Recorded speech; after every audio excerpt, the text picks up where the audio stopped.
I have my same skepticisms, but I'm not skeptical about the fact that Mela is actually playing this round. For sure. It's just the not the starting that he would have wanted. Like he just got knocked. I'll check on him later. Because right now we're gonna look at what's happening here between Alter Ego and Homeboys. Long range by Alva onto the other side, shooing Homeboys away from this compound.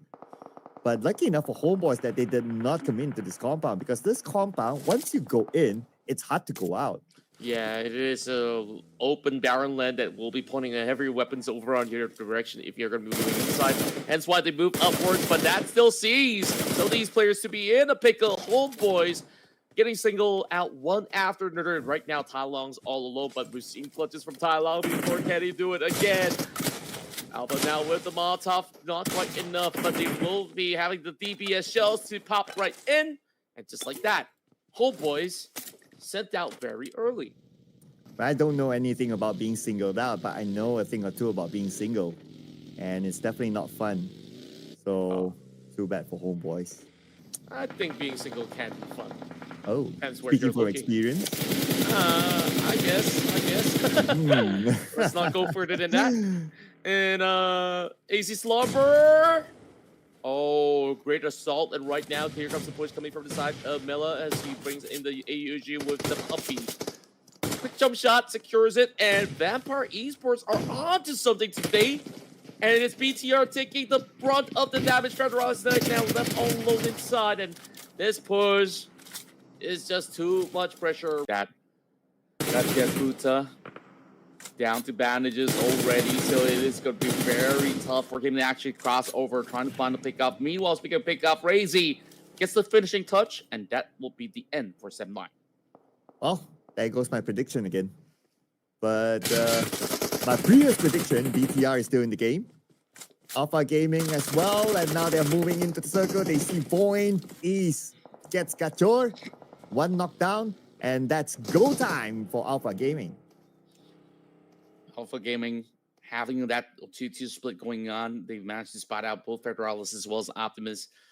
Despite that kind of exchange, it does draw a little bit of blood over on the side of Void Donkey. APG now on the hillside, being the third parties on the block. They can afford to really take it. NDW. Well, I guess it's close enough, right? Like bow and arrow kind of bows. Mm-hmm. So that's it. Vikings now. Next one to falter. We're already down to 6 teams. So as we talked about that Team Flash member, he is still running out and about. Zio's gonna be able to find one. Now this is gonna be a big fight. Void Donkey versus APG, and BTR is also in the mix. They're looking to really put a dent to the rest of Void Esports. Yeah, and this was the position that we talked about, right? Like BTR having the high ground against Void, and now Void is having a hard time. And without further ado, BTR will eliminate them.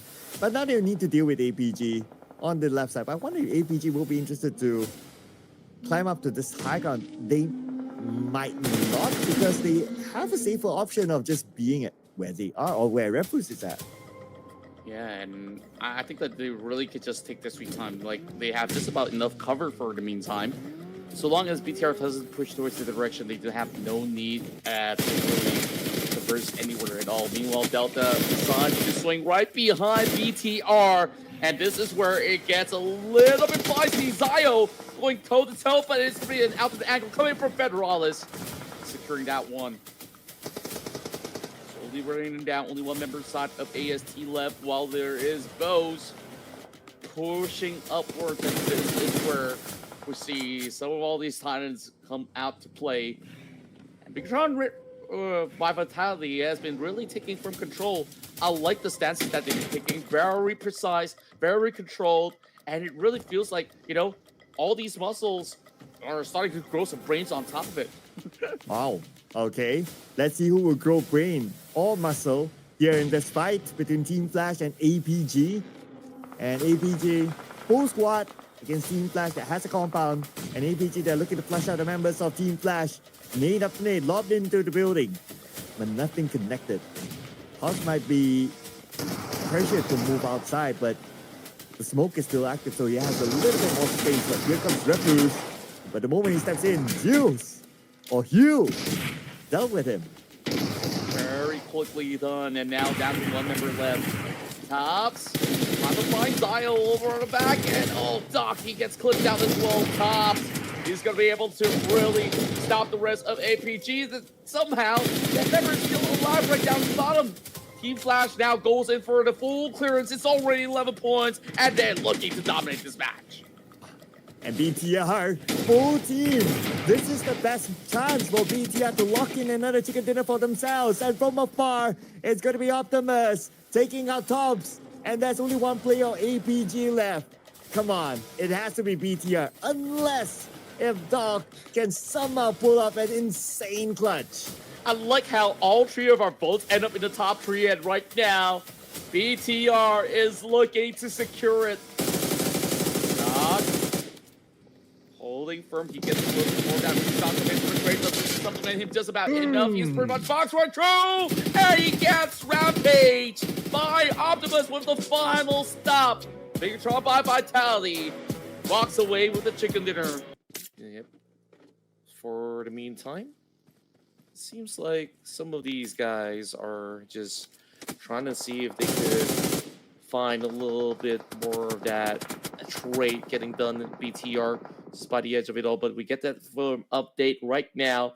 Oh, it goes all the way back to the hills, and suddenly teams like RQ as well as Talon gets a little bit of benefit. Netbex will have to push from that low ground, though. Not an easy task, but if they can successfully do so, then they might just be able to take reign. So all these other teams on the outskirts up north, they better quickly settle first, because right now, those separation between Team Secret, they're about to get punished by Bumblebee.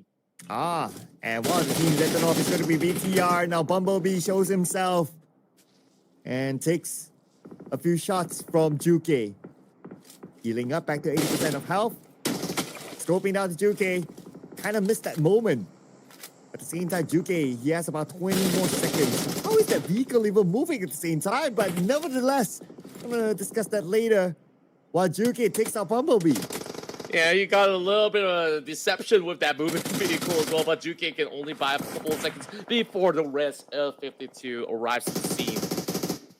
Now, it's been troubling time for Team Secret. Left only two members to stand off up against BTR. Donkey, he gets a shred, and he actually pins out BTR. Unfortunately, this time, BTR empty-handed in this round. He got sprayed by Rosemary, and he managed to get one. Manzi now down on the ground. Rosemary might be able to finish him off, but Nugget with his DBS. And Kido goes out. That's going to be the end of the final player of 52. RRQ collects their second point, but now they have to reset before Alter Ego comes by. They have plenty of time to do so with all the space now opened up. I mean, we talk about all these teams needing to battle their way through. I mean, now these teams are kind of limping to even get into the entry points. And what's worse is that if BTR can actually find their way in with this Mini 14, the Team Flash is on the other side. Okay, we have a good amount of teams at the southern side that needs to move in. And that includes Southern BT Alliance taking the highest spots. Very good call here to go up onto this mountain so that they will have the peak of this area at least. Yeah, they're going to garner so much control right now. Not too sure about BTR. I mean, they're just moving on and about. They're just by the far south corner. The rest avoiding Donkey. Seeing no need to move. I mean, they're still in the portions of the zone, so they're just going to play super defensive. AST, however, I think that in the next shift, will they still be in it? It's a big wonder if they do. But here comes Bumblebee. Oh, okay. Federales will open up with a DBS to get that win against Win. How ironic, but that's the case. So now because of that, they have cleared off that compound so they can all move even further inside. So we're going to check out what's happening on the right side of the circle right now with Boom Esports. Yummy, Mr. MVP. He's down and he's kind of far away from his teammates, so I doubt he can be saved. Yeah, it's a tough call to make if they really want to risk themselves going for that save. Cellcom DG Alliance, happy to sit put. There's really nobody else to be challenging Cellcom DG Alliance right now. So they're marking onto that member boom, holding him hostage. Whereas there's everyone up there on the hillside, which they could not really connect towards. I think he's actually landing a pickup with that buggy that he has just to ensure that they all will get together into journeying across the zone.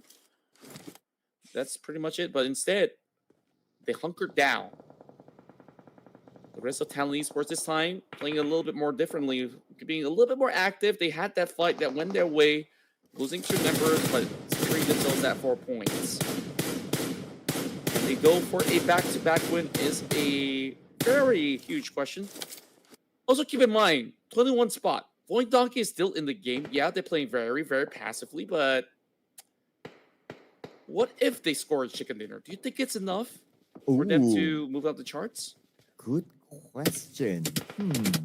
It definitely put them in a good spot because let's not forget we still have tomorrow, right? Mhm.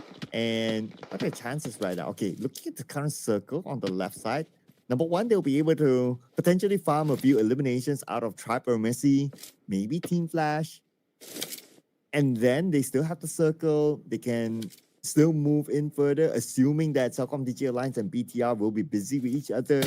So yeah, I guess so far for this round, Void, they have a good chance. And if they can score that one, like what you said, it'll put them in a good spot to potentially move into the grand finals after tomorrow. Yeah, and now this is definitely a high pressure for the rest of Void Donkey, risking elimination, which is why we definitely understand that they are playing very passively, right? Like, you don't want to suffer more losses. Now, at least they secure top 8. I mean, if you bow now, that's only 1 point. So, right now, I think it's about time that we... Can the circle just close faster? I don't know. I think it's just a normal room card instead of the esports room card where, you know, we follow, like, the usual speed of how it actually closes up. But I could be wrong. Zeta catches over onto Rick. So that is one initiation, and he does actually find Federalis as well. Void Ooh. Donkey, they're onto something, and now they add 3 points to the tally. Okay. And Void right now, they have 3 eliminations. So they're doing so far so good, and they're the only team that pulls squad. We're seeing it time and time again today that if at this stage, you are the only team with a full lineup, you stand a good chance of scoring the chicken dinner. Yeah. But the problem is, like, AST was locking into that position, wishing that they would step out eventually. Now AST has been weakened to only 1 member left. So realistically, there is really a shot here for the side of Void Donkey. And take a look at the space outskirts, right? They can afford to take those vehicles, journey their way in, and then maybe challenge even the likes of Cellcom DG Alliance. I think if it's not Void Donkey, then CD Alliance here is definitely in the prime form. 5 kills to their name. I think the highest so far definitely has to be 7-9, but they're depleted already. But 7-9 though, they have 7 eliminations because of the 2 fights earlier on in Monte Nuevo. So they're still okay overall. And if it look at it objectively, right, with the points that they have collected by now, it's like 92 points, make that 91, including that 1 placement point. They're pretty all right. But for Trapper Messi being eliminated with 0 points this round, only 1 placement points. Overall, also still okay. So I wouldn't be too worried about Trevor Messi now. Look at Bose, though. I mean, he spots out Curine, he spots out Bumblebee, but he does not know which one to shoot first and foremost. I think right by the zone, and the blue zone's already coming in. He's gonna look for that trade. And they don't suspect anything at all. Is it gonna be it? Okay, he found the angle. There we go. Okay, that's one. Did he get the second one? No second one. He was close though, but gotta give it to Kyorine's reaction. That was fast. Yeah, he needed to really make the right swings. Maybe if he picked on to Curran first, then you saw the hit was being turned the other side for Bumblebee. So I think like it could have actually been a really good decision if they actually started that one first. But then again, it's a 50-50, which he took his chance, and now Boy Donkey is out here to punish BTR, all thanks to Pose. Oh, and Void now. Okay, though they are in the top 5, but based on circle, some of them are still on the outside, so they have to fight their way through. The next of these teams are pretty safe, so I'm not too worried about these teams now. And the big news is that Talon now makes it into the top 5, pushing down APG. If you look at APG's results, they only managed to score 3 points over the last 2 matches, and then even on the initial match, they only scored 1. So I'm not too sure if I should be worried about that, but MVKE may finally get a little bit more of that leapfrog thanks to the chicken dinner that they had to start off the day, and then that final 8 points. So that really helps them push up towards the ranking. Now, middle of the pack now, it's definitely going to look pretty interesting from now because I believe Cellcom DG Alliance have definitely gotten themselves a spot up because of this final round. So D-Saber is getting pushed down just very slightly, 1 point behind. Zenline is just trailing above them, but there is a significant gap though. I mean, 6 points above. And then boom, Point Donkey. Wait, Point Donkey! They were last, and this chicken dinner sent them up here. Wow. And that's how tight the points were in this round. 1 chicken dinner boosted them into 2nd place. Okay, but we're going to take note of the numbers, right? Like 73. Oh, it's still very tight. Look at this contrast. 17 is 73, 18 is 71, wow. and then you have Netrex with 70. Even the AZ64 can still catch. I would say up to even Homeboys can catch. Or if ASI8 somehow has a double chicken dinner, they could still do it. This is so worrisome for the South Asian region. I mean, T2K, 4 Tribes. I mean, it's hard to say goodbye to any one of these guys. I mean, they need to really do something about it because T2K have consistently tracking onto ASI8. They don't really get to play the game. And then 4 Tribes, sometimes they also land themselves into some hot drops. NEPX always look for a fight. And because of these very reasons, they don't get to play late for some of these portions. And that means that we might only see T2K rise above. Ooh, okay, representing. And that's a